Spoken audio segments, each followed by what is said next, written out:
آج کی کہانی ہے چڑیا اور دو درخت۔ ایک ندی کے پاس دو درخت تھے۔ ایک چھوٹی چڑیا اس راستے سے گزر رہی تھی۔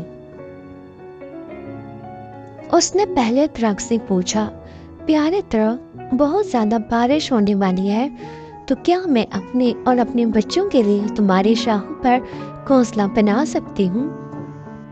پہلے درخت نے چڑیا کو انکار کر دیا اور چڑیا اڑ گئی۔ وہ دوسرے درخت کے پاس گئی اور اس درخت سے بھی یہی سوال کیا۔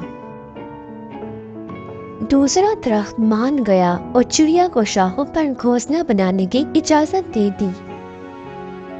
ایک دن موسلادھار بارش ہوئی اور پہلا درخت اپنی جڑوں سے ٹوٹ گیا اور بارش کے ساتھ بہہ گیا۔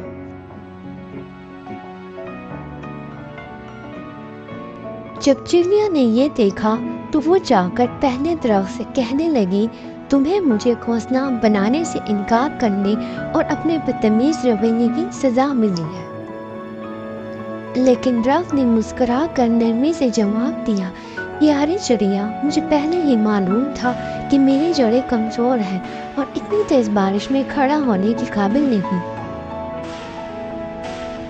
میں تمہاری اور تمہارے بچوں کی جان کو خطرے میں نہیں ڈالنا چاہتا تھا۔